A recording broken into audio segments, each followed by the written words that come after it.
Hello तर मित्रांनो, कशा आहात तुम्ही? स्वागत आहे आजच्या आपल्या नवीन व्हिडिओमध्ये. आज आपण या व्हिडिओमध्ये काही इलेक्ट्रॉनिक कंपोनंटचा रिव्ह्यू करणार आहोत. त्या कंपोनंटला आपण चांगल्या प्रकारे यूज करून आपले इलेक्ट्रॉनिक रिपेअरिंगचे काम कमी वेळात करू शकतो, हे पण आपण या व्हिडिओमध्ये डिस्कशन करणार आहोत. त्याचप्रमाणे हे कंपोनंट आपल्याला किती रुपयापर्यंत आपल्या मार्केटमध्ये भेटतील याची पण आपण माहिती या व्हिडिओमध्ये घेणार आहोत. तर सुरुवातीला आपल्या या चॅनलवर तुम्ही नवीन आलेले असाल तर मराठीमध्ये या चॅनलवर रिपेअरिंगचे व्हिडिओ आपण टाकत असतो. तर या चॅनलवर ते व्हिडिओ पाहण्यासाठी तुम्ही आमच्या चॅनलला सबस्क्राईब करून घ्या आणि या व्हिडिओला लाईक करून घ्या. चला तर मग व्हिडिओ सुरू करूया. आज आपल्या जवळ आलेले आहेत. सर्वात पहिले हे इलेक्ट्रॉनिक कंपोनंट आपण पाहून घेऊया एक एक करून. सुरुवातीला हा पाहून घ्या आपण 5 व्होल्टचा वॉटर पंप आहे. या वॉटर पंप म्हणजे पोर्टेबल वॉटर पंप आहे. याचा आपण कोणत्या पण प्रोजेक्टमध्ये यूज करून घेऊ शकतो. याला इथून 5 व्होल्ट दिल्यानंतर हा वॉटर पंप या इनलेट वॉलमधून पाणी आत घेतो आणि इथून बाहेर टाकतो. याला आपण कोणची पण नळी लावून याचा यूज चांगल्या प्रकारे प्रोजेक्टमध्ये करू शकतो. याची प्राईज आपण नंतर आपल्याला सांगून देऊया. नंतर हे व्हॉल्यूम कमी जास्त करण्यासाठी आपण बनवले आहेत काही पोटेन्शिओमीटर. हे पोटेन्शिओमीटर तुम्ही पाहून घ्या. 100 केचे पोटेन्शिओमीटर आहेत. चांगल्या क्वालिटीचे पोटेन्शिओमीटर आहेत. हे पण आपल्याला स्वस्तात भेटलेले आहेत. याची प्राईस पण आपण नंतर डिस्कस करू.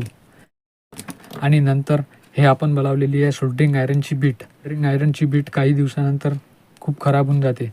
आपण पाहू शकता पूर्ण काळी पडून गेलेली आहे आणि याची बीट पण सोबरून कट करत पूर्ण छोटी झालेली आहे. त्यासाठी आपण या सोल्डरिंग आयरन नवीन बीट लावण्यासाठी बनवलेली आहे. आणि हा सर्वात महत्त्वाचा कंपोनंट आपल्याजवळ आहे. याला म्हणतात डिसोल्डरिंग पंप. याचा मेन यूज म्हणजे आपल्याजवळ कोणत्याही प्रकारची अशी PCB असल्यास आपण त्या PCBला अशा सोल्डरिंगच्या साह्याने डाग देतो आणि तो डाग आपल्याला काढण्यासाठी खूप अडचण जाते. त्यामुळे या पंपाच्या साह्याने तो डाग काढू शकतो.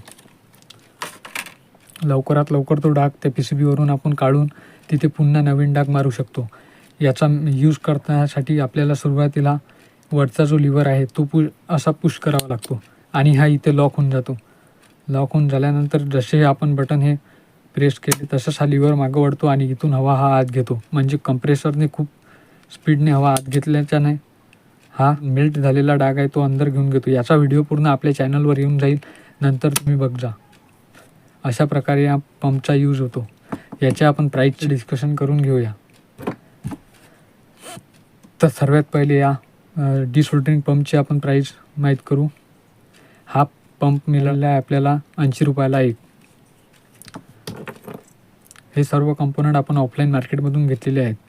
आणि त्याचप्रमाणे हा मिनी वॉटर पंप मिळालेला आपल्याला 50 रुपयाला एक. हे सोल्डरिंग बीट मिळालेली आहे आपल्याला 25 रुपयाला एक.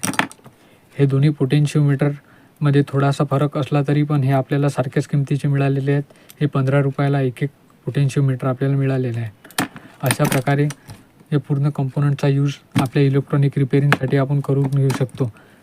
अशा प्रकारे आमच्या चॅनलवर व्हिडिओ पाहण्यासाठी या चॅनलला सबस्क्राईब करा आणि व्हिडिओला लाईक करा.